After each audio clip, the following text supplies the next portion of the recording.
Well, I think you just gave Brian Laundrie a potential defense if he's charged. And I think that's the kind of thing that his lawyer should be saying, making these kind of statements, instilling doubt into the public, right? He's not done that. Regardless of what they found, yes, they were together at one point. Doesn't mean he killed her. Doesn't mean that he's the one who strangled her. There should have been a forceful statement. Yes, this is a tragedy. Someone strangled Gabby Petito, but it wasn't Brian Laundrie. And please, continue to maintain what our system is built on, which is the presumption of innocence. He's not doing that.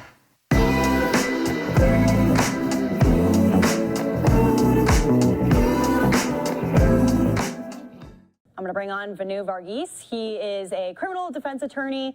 Vinoo, after reading that statement, what were your thoughts? The statement, after reading it, I'm thinking to myself, he could do a better job of making his client look a little more innocent, instead of using the word person of interest. He did one good thing and bring it back to what he was actually charged with. But I think he's got to say some more stuff, which is, look, Brian Laundrie didn't do this. He's innocent. He's presumed innocent. He hasn't been charged. So talking about the fact that he hasn't been charged with homicide is a good thing, but he hasn't been charged. And please, let's not rush to judgment. That's what I was thinking he should say. He said maybe 1/10 of that. Vinoo, do you think that we're going to be hearing from them a lot more now with this final autopsy finally being revealed? We've been waiting on these results for a long time now. We just heard from that forensic pathologist saying he was surprised how long this all took. So is there going to be more that comes out from the Laundrie family because of this? Possibly, but there isn't that much he needs to say, except that he should be saying that, please remember that our client is presumed innocent, and that's how he should be viewed. That's basically what he should be saying. Now, he's got to start fighting this battle in the court of public opinion, because assuming that Brian Laundrie comes back and is brought to justice, that he's not dead somewhere or he hasn't fled to a non-extradition country, then he's got to be presenting Brian Laundrie in the court. He's got to be protecting him in the court of public opinion, because almost everyone in this country and people around the world have heard about this case. It's captured the attention of millions all over. Certainly the jury pool, wherever it may be, ultimately if the homicide occurred in Wyoming, that the case is going to be there if he's charged with murder. So he's got to already be putting out defensive an armament around the court of public opinion. In other words, he's got to do what's called vaccination, right? I'm going to use that term. He's got to prepare prospective jurors and in essence sterilize them, immunize them from the attacks that are going to come, because once Laundrie is arrested and charged for murder, it's going to appear to be an open and shut case. So he's got to put things out there in the court of public opinion to give his client a chance if he's ultimately brought to justice. Vinoo, or charged. Maybe sure. Not brought to justice, but charged. One thing that I was kind of surprised by in that last interview, they were talking about the possibility of DNA being linked back to Brian Laundrie, but they said they wouldn't be surprised by that. All these forensic pathologists, all these medical examiners, they're saying they were around each other. So that doesn't necessarily mean that he was the one who committed the crime. So what are your thoughts on how they're going to be researching that DNA and utilizing that in the future cases? Well, I think you just gave Brian Laundrie a potential defense if he's charged. And I think that's the kind of thing that his lawyer should be saying, making these kind of statements, instilling doubt into the public, right? He's not done that. He said very little, and really, I don't feel it's really helped him. And he's got an ethical obligation to protect the client in the court of public opinion, and he's not doing that. So what you just said, Daytona, is something that he should be saying. Look, regardless of what they found, yes, they were together at one point. Doesn't mean he killed her. Doesn't mean that he's the one who strangled her. There should have been a forceful statement. Yes, this is a tragedy. Someone strangled Gabby Petito, but it wasn't Brian Laundrie. And please, continue to maintain what our system is built on, which is the presumption of innocence. He's not doing that. All right, and we're just being nitpicky at this because we really only have so much evidence, and we don't even have the guy that everyone is looking for this time, Brian Laundrie, right there in the new video that was released by Utah police. Gabby talks about how Brian was touching her and said that he grabbed her around her neck. What type of evidence could that be in the future? You can see her signaling to her face, grabbed her around her face and scratched her. Could this possibly be used against him in the future if he ends up coming back?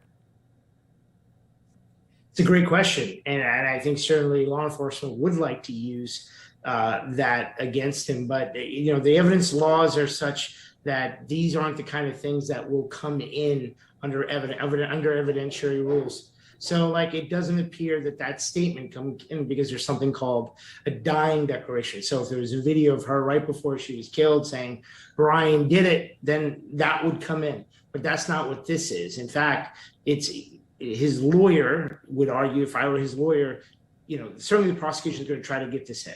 And argue that this is far more prejudicial than probative. That's the legal standard, that the value of it is so minor compared to the negative impact it would have on Brian Laundrie's defense.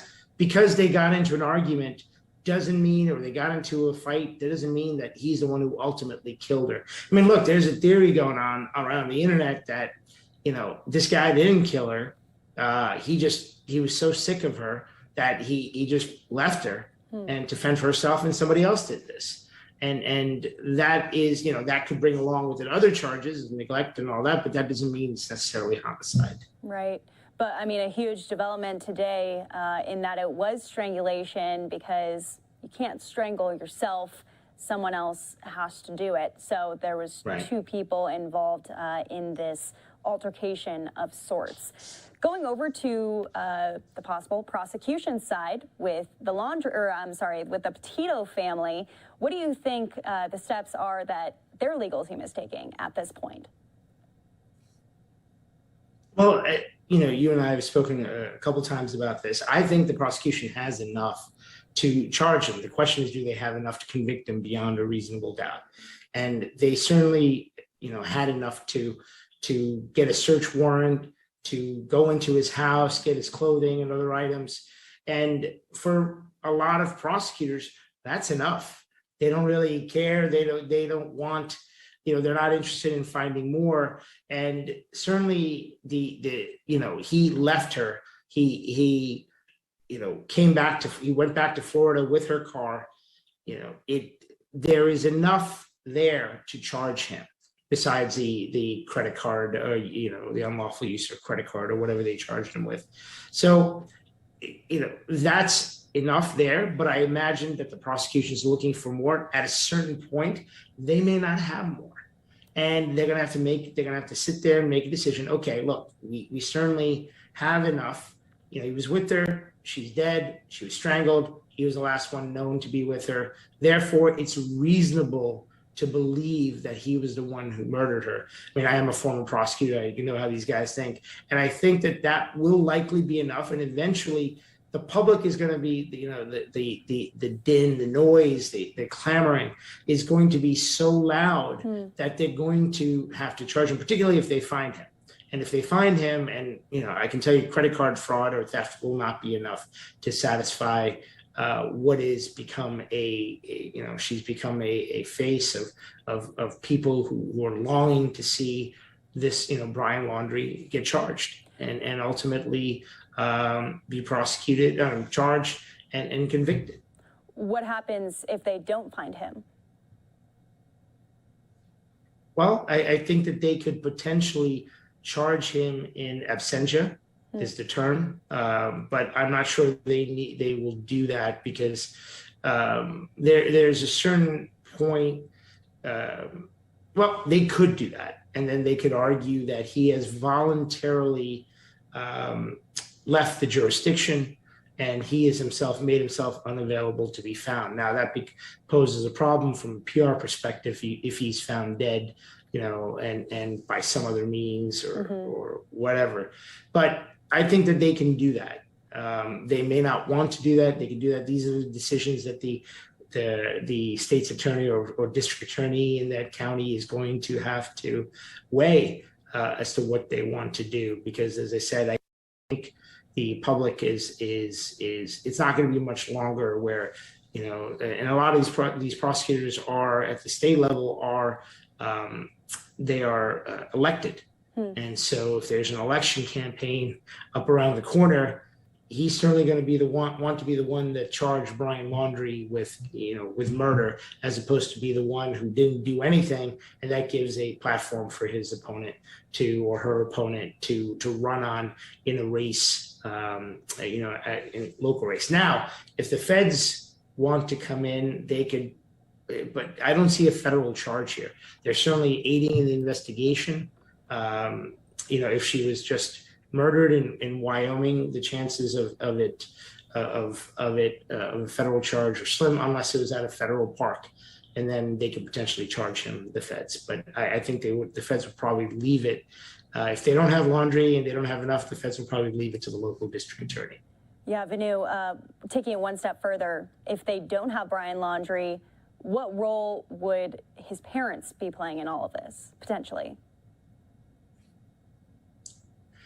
His parents really legally have no role unless the authorities in Florida or the federal authorities, the FBI, want to charge them with some type of obstruction.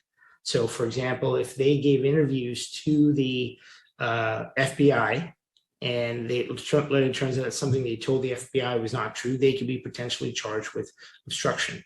But outside of that, it doesn't appear that they're going to have any role, unless there's some other additional evidence that somehow his parents or his father or mother or both were aided in his escape. So then there could be a potential charge there. But at this point, it seems that they're not going to be involved in any sort of charging. But last question for you, Vinoo. Who knows what will happen? What are you going to be watching next? Because this was the next step. We were all waiting for the results of the final autopsy.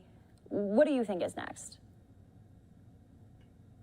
Well, I think that they are going to, I know Dr. Baden, who was involved in the George Floyd case, I had written about his involvement in that case in a piece that I had written last year for the National Law Journal. I know that, he said he made a comment about the DNA and not being used and not such a big deal. But I think that they are going to wait for those results if they haven't had them yet for comparison. And that'll just be another thing that said, look, his DNA was on her. The argument that just because he was with her doesn't mean he killed her is the argument for his lawyer. And that's the argument his lawyer should have been making. And we talked about this when we started this. Yeah. But I think they're probably waiting on that. And once they have that, they're going to move to charge him. All right, so potentially some charges coming soon. Yeah, I think it's just a matter of time. Okay, Vinoo Varghese, thank you so much for being on the show. Again, a criminal defense lawyer out in New York. We appreciate you staying up late with us.